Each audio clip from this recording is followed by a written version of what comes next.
जय जगन्नाथ शुभ सकाळ PU Odia TV रे आपण मानकु बहुत बहुत स्वागत करूछि। जदि आपण माने राज्य तथा देश विदेशर खबर पाइबा पई चैनल टी को लाइक शेयर सब्सक्राइब करंतु जहा द्वारा आज दिनर सब किछि टॉप न्यूज अपडेट जानि परिबे। आउ डेरी न करी चलंतु खबर उपरे नजर पकाइबा। प्रथम खबर पीएम मोदी वाराणसी लोकसभा आसन निर्वाचन लड़िबे। आगामी लोकसभा निर्वाचन पई प्रथम पर्याय रे 195 जन प्रार्थी तालिका घोषणा करिछि। एथिरे प्रधानमंत्री नरेंद्र मोदी समेत 34 जन केंद्र मंत्री नाँ रही। प्रथम पर्याय रे 16 राज्य और 2 केंद्र शासित अंचल सामिल रही। तेबे प्रथम तालिका रे दल अनेक हेवीवेट नेतांक बदल रे अनेक नुआ चेहरा को प्रार्थी करिछि। प्रार्थी तालिका रे प्रधानमंत्री नरेंद्र मोदी नाम घोषणा करा जायछि। से उत्तर प्रदेश रो वाराणसी रु प्रतिद्वंदिता करिवे बोली दल घोषणा करिछि। परवर्ती खबर गोटे दिन में 3037 कोटी मूल्य रे 52 जलसेचन प्रकल्पर शुभारंभ कले मुख्यमंत्री। एथिरे 4टी जिले में 131 कोटी टंका व्यय रे 6टी प्रकल्पर उद्घाटन होइतबा बेले 15टी जिले में 2906 कोटी टंकार 46टी प्रकल्प भित्ति प्रस्तर स्थापना करा जायछि। एही अवसर रे मुख्यमंत्री कहिसंती जे चाषीर कल्याण और कृषिर विकास मो पई सबुबेले प्राथमिकता होई रही आसीछि। मु प्रतिदिन भुवनेश्वर विभिन्न अंचल चाषी भाई भौणी मानक भेटुछि बोली प्रकाश करी से कहिथिले। चाषीक पई हमर विभिन्न कल्याण कार्यक्रम खूब भल काम करूछि बोली कहिसंती मुख्यमंत्री नवीन पटनायक। परवर्ती खबर बीजेपी को लागिला शक्त झटका। पद्म पोखरी बाहरी गले हेवीवेट नेता गौतम गंभीर। बीजेपी सांसद तथा क्रिकेटर गौतम गंभीर एक बड़ घोषणा करिसंती जहां जानिबा परे दल को लागिछि शक्त झटका। तेबे गंभीर चलित वर्ष निर्वाचन लड़िबे नहीं एवं से राजनीतिक दायित्व मुक्ति चाहूछंती। एने दलर सभापति जेपी नड्डा को अनुरोध करिसंती जहां परे दल को लागिछि शक्त झटका। हठात काहेकि पद्म पोखरी बाहरी आसिले ताकु नै विभिन्न महल रे चलीछि चर्चा।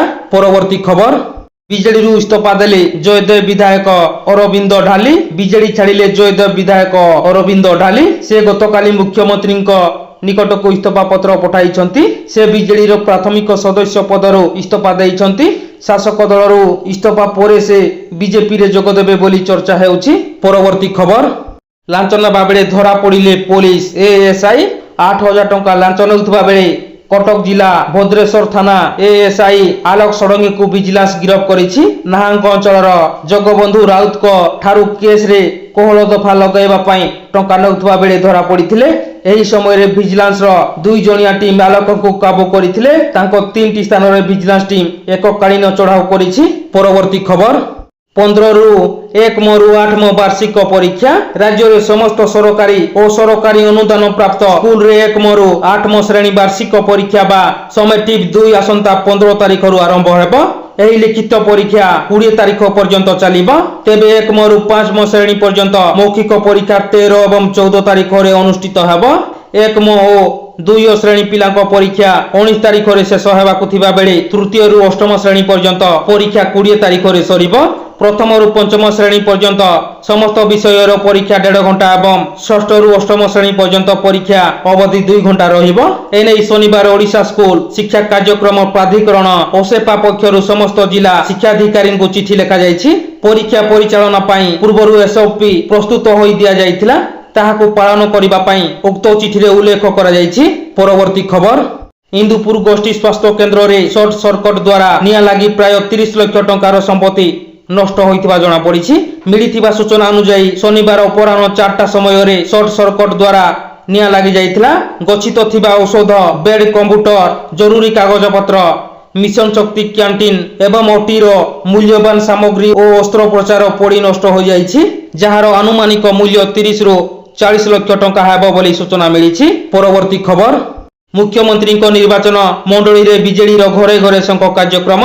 हिंजिड़ीकाटू पौर परिषद अंतर्गत पाटना साही वार्ड नंबर 5 रु शनिवार अपराह्न रे बीजेडी दल पक्षरु घरे घरे शंख अभियान अनुष्ठित हो जाइछि। एही अवसर रे मुख्यमंत्री प्रतिनिधि शरद चंद्र महापात्र हिंजिड़ीकाटू पौर परिषद अध्यक्ष सुभाष चंद्र पोलेई राज्य साधारण संपादक देवानंद महापात्र पूर्वतन अध्यक्ष हृदानंद महापात्र शिवराज गौड़ तरुण कुमार पंडा काउंसिलर विभू प्रसाद पंडा अजित कुमार सुबुद्धि सुनील कुमार सेठी प्रमुख शताधिक बीजेडी नेता और कर्मी माने वार्ड बुलिथिले। लोकंक सह संपर्क रखी बीजेडी रो दलीय शंख चिन्ह प्रति घर सामना रे लगा जायछि। ଏଥିସହ ରାଜ୍ୟ ମୁଖ୍ୟମନ୍ତ୍ରୀ ନବୀନ ପଟ୍ଟନାୟକ ଏହି ଅଞ୍ଚଳରୁ ପ୍ରତିନିଧି କରି ବିଭିନ୍ନ ଜନକଲ୍ୟାଣ ଯୋଜନା ସମ୍ପର୍କରେ ଅବତାରଣା କରିଥିଲେ। ପରବର୍ତ୍ତୀ ଖବର, ପଞ୍ଚାୟତରେ ନିୟୋଜିତ PHIVଙ୍କ ଦରମା ବଢିଲା, ଏବେ ପାଇବେ 10,000 ଟଙ୍କା। ରାଜ୍ୟର ବିଭିନ୍ନ ବିଦ୍ୟାଳୟର ଅଧ୍ୟୟନରତ ଭିନ୍ନକ୍ଷମ ଛାତ୍ରଛାତ୍ରୀମାନଙ୍କୁ ଶିକ୍ଷା ତଥା ସ୍ୱତନ୍ତ୍ର ସେବା ଯୋଗାଇବା ନିମନ୍ତେ 2014ରୁ ବିଭିନ୍ନ ଗ୍ରାମାଞ୍ଚଳରେ ଭିନ୍ନକ୍ଷମ ଶିକ୍ଷା ସ୍ୱେଚ୍ଛାସେବୀ PHIV ମାନଙ୍କୁ ନିୟୋଜିତ କରାଯାଇଥିଲା। ବର୍ତ୍ତମାନ ଏହି ଶିକ୍ଷା ସ୍ୱେଚ୍ଛାସେବୀ ମାନଙ୍କୁ ମାସିକ 5,379 ଟଙ୍କା ପାରିତୋଷିକ ଦିଆଯାଉଥିଲା। ଏବେ ସେମାନଙ୍କ ଦରମା 10,000 ଟଙ୍କାକୁ ରାଜ୍ୟ ସରକାର ବୃଦ୍ଧି କରିଛନ୍ତି। ପରବର୍ତ୍ତୀ ଖବର, ଆମ ଓଡ଼ିଶା ନବୀନ ଓଡ଼ିଶା ଯୋଜନାରେ 1,019 କୋଟି ଟଙ୍କାର ପିସି କାରବାର ହୋଇଛି କହିଛି କଂଗ୍ରେସ। ବିଜେଡି ସରକାର ହେଉଛି 30% ପିସି ସରକାର। ନବୀନ ପାଣ୍ଡିଆନଙ୍କ ମୋ ସରକାର ବାସ୍ତବରେ ପିସି ସରକାର। ପଞ୍ଚାୟତଠୁ ଆରମ୍ଭ କରି ଲୋକସେବା ଭବନ ପର୍ଯ୍ୟନ୍ତ ଚାଲିଛି ପିସି କାରବାର। କେବଳ ଆମ ଓଡ଼ିଶା ନବୀନ ଓଡ଼ିଶା ଯୋଜନାରେ 1,019 କୋଟି ଟଙ୍କାର ପିସି କାରବାର ହୋଇଛି। ଆଉ ଏହି ପିସିକୁ ଆୟ ହୋଇଥିବା ଟଙ୍କା ବିଜେଡିରେ ନିର୍ବାଚନୀ ଖର୍ଚ୍ଚରେ ବ୍ୟବହୃତ ହେଉଛି। ଗତକାଲି ଏଭଳି ସଙ୍ଗୀନ ଅଭିଯୋଗ ଆଣିଛନ୍ତି କଂଗ୍ରେସ। ପରବର୍ତ୍ତୀ ଖବର, ଏଣିକି 85ରୁ କମ୍ ବୟସ ଭୋଟରଙ୍କୁ ମିଳିବ ନାହିଁ ପୋଷ୍ଟାଲ ବାଲାଟ ସୁବିଧା, ନିୟମ ବଦଳାଇଲେ ସରକାର। ଆସନ୍ତା ଲୋକସଭା ଏବଂ ରାଜ୍ୟସଭା ନିର୍ବାଚନକୁ ଦୃଷ୍ଟିରେ ରଖି କେନ୍ଦ୍ର ସରକାର ପୋଷ୍ଟାଲ ବାଲାଟ ନିୟମ ସଂଶୋଧନ କରିଛନ୍ତି। ପୂର୍ବରୁ 80 ବର୍ଷରୁ ଅଧିକ ବୟସର ନାଗରିକ ଏହି ସୁବିଧା ଉଠାଉଥିଲେ, ହେଲେ ସଂଶୋଧନ କରାଯାଇ 85 ବର୍ଷରୁ ଅଧିକ ବୟସ୍କ ପୋଷ୍ଟାଲ ବାଲାଟର ଲାଭ ଉଠାଇ ପାରିବେ ବୋଲି କୁହାଯାଇଛି। ସେହିପରି 100 ବର୍ଷ ଏବଂ ତାଠାରୁ ଅଧିକ ବୟସର ଭୋଟରଙ୍କ ସଂଖ୍ୟା 2.38 ଲକ୍ଷ। ଏବେ କେନ୍ଦ୍ର ଆଇନ ମନ୍ତ୍ରଣାଳୟ ଏକ ଗେଜେଟ ବିଜ୍ଞପ୍ତି ଜରିଆରେ ନିର୍ବାଚନ ଆଚରଣ ବିଧି ନିୟମ 1961ରେ ସଂଶୋଧନ କରି ବରିଷ୍ଠ ନାଗରିକଙ୍କ ପରିଭାଷାକୁ ବଦଳା ଯାଇଛି। 85 ବର୍ଷରୁ ଅଧିକ ବୟସର ଭୋଟରଙ୍କୁ ପୋଷ୍ଟାଲ ବାଲାଟ ସୁବିଧା ଦେବା ଲାଗି ନିୟମରେ ସଂଶୋଧନ କରାଯାଇଛି। ପରବର୍ତ୍ତୀ ଖବର, ଆସନ୍ତା 3 ଦିନ ସିଝିବ ଓଡ଼ିଶା, ତାପମାତ୍ରା ଆହୁରି 2ରୁ 3 ଡିଗ୍ରୀ ବଢ଼ିବ। ଡହ ଡହ ଖରାରେ ସିଝୁଛି ସାରା ଓଡ଼ିଶା।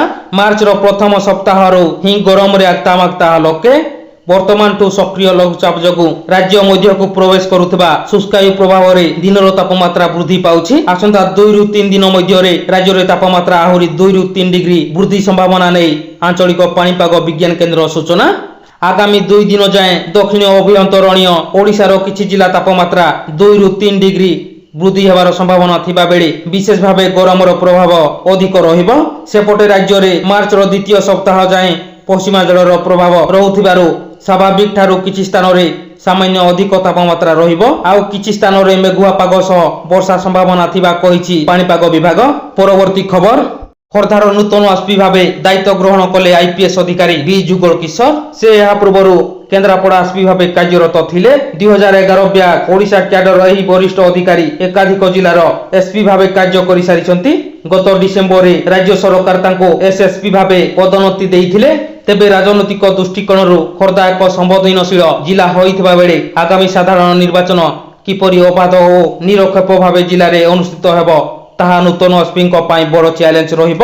ଅନୁରୂପ ଭାବେ ଜିଲ୍ଲାରେ ଅପରାଧିକ ଗତିବିଧିକୁ ଲଗାମ ଲଗାଇବା ସହ ନିଶା ବେପାର, ଗୋ ଚାଲାଣ, ଲୁଟ୍ ଚୋରି ଆଦି ଅପରାଧୀକୁ କିପରି ଦମନ କରାଯିବ ତାହା ମଧ୍ୟ ନୂତନ ଏସ୍ପିଙ୍କ ପାଇଁ ଚ୍ୟାଲେଞ୍ଜ ରହିବ। ସନ୍ଧ୍ୟାରେ ନୂତନ ଏସ୍ପି କାର୍ଯ୍ୟରେ ଯୋଗଦେବା ପରେ ଜିଲ୍ଲାର ସମସ୍ତ ପୋଲିସ ଅଧିକାରୀମାନେ ତାଙ୍କୁ ସ୍ୱାଗତ ଜଣାଇଥିଲେ। ପରବର୍ତ୍ତୀ ଖବର, NSC ମାନ୍ୟତା ପାଇଁ ଦାବି ବଢୁଛି, ବିଭିନ୍ନ ଅଞ୍ଚଳରେ ତେଜୁଛି ଆନ୍ଦୋଳନ। ରାଜ୍ୟ ସରକାର ନିକଟରେ 35ଟି ଅଞ୍ଚଳକୁ NSC ଭାବେ ଘୋଷଣା କରିଛନ୍ତି। ହେଲେ ଏହି ଘୋଷଣା ପରଠୁ ବିଭିନ୍ନ ଜାଗାରେ ପ୍ରତିବାଦ ଦେଖିବାକୁ ମିଳିଛି। ଯେଉଁ ଅଞ୍ଚଳ ଗୁଡ଼ିକ ଏହି NSC ତାଲିକାରୁ ବାଦ ପଡ଼ିଛନ୍ତି ସେଠାରେ ବିଭିନ୍ନ ଉପାୟରେ ପ୍ରତିବାଦ କରାଯାଉଛି। ରାଜ୍ୟରେ 35ଟି ନୂଆ NSC ଘୋଷଣା ପରେ ମୁଖ୍ୟମନ୍ତ୍ରୀଙ୍କୁ ଭେଟି ଧନ୍ୟବାଦ ଜଣାଇବାକୁ ନବୀନ ନିବାସରେ ନେତା ଜନତାଙ୍କ ଭିଡ଼ ଲାଗୁଛି। ଅନ୍ୟପଟେ NSC ଘୋଷଣାରୁ ବାଦ ପଡ଼ିଥିବା ଅଞ୍ଚଳରେ ଆନ୍ଦୋଳନକୁ ମୁଣ୍ଡ ଟେକିଛି। ଜନତା ରାସ୍ତାକୁ ଓହ୍ଲାଇଛନ୍ତି। NSC ମାନ୍ୟତା ଦାବିରେ ବନ୍ଦ ପାଳନ।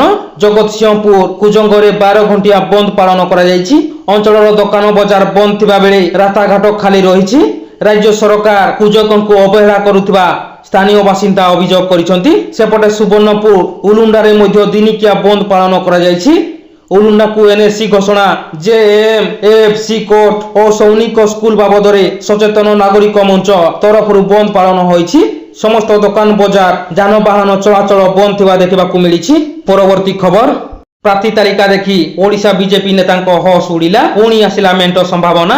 ଗତକାଲି କେନ୍ଦ୍ର ବିଜେପି ଲୋକସଭା ନିର୍ବାଚନ ପାଇଁ 18ଟି ରାଜ୍ୟର 195 ଜଣ ପ୍ରାର୍ଥୀଙ୍କ ନାମ ଘୋଷଣା କରିଛି, ଯେଉଁଥିରେ ଦେଶର ପ୍ରମୁଖ ନେତାଙ୍କ ନାମ ରହିଛି। ସେମାନଙ୍କ ମଧ୍ୟରେ ରହିଛନ୍ତି ଖୋଦ୍ ପ୍ରଧାନମନ୍ତ୍ରୀ, ଗୃହମନ୍ତ୍ରୀ, ପ୍ରତିରକ୍ଷା ମନ୍ତ୍ରୀଙ୍କ ସମେତ ଦେଶର ପ୍ରମୁଖ ନେତାଙ୍କ ନାମ।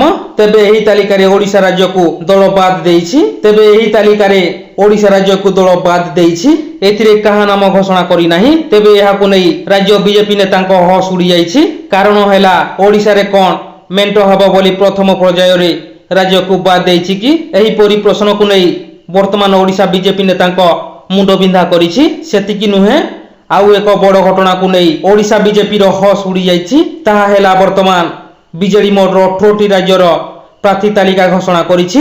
ତେବେ ଯେଉଁ ରାଜ୍ୟଗୁଡ଼ିକ ପ୍ରାର୍ଥୀ ଘୋଷଣା କରାଯାଇ ନାହିଁ ସେଗୁଡ଼ିକ ହେଲା ମହାରାଷ୍ଟ୍ର, ଆନ୍ଧ୍ରପ୍ରଦେଶ, ତାମିଲନାଡୁ, କର୍ଣ୍ଣାଟକ, ବିହାର ଏବଂ ଓଡ଼ିଶା ପ୍ରଭୃତି ରହିଛି। ଏହି ସବୁ ରାଜ୍ୟରେ ବିଜେପି ସରକାର ନାହିଁ। ତେଣୁ ଏହି ରାଜ୍ୟଗୁଡ଼ିକରେ ମେଣ୍ଟ କରିବା ପାଇଁ ବିଜେପି ପ୍ରାର୍ଥୀ ଘୋଷଣା କରିନାହିଁ ବୋଲି ସ୍ପଷ୍ଟ ହୋଇଛି।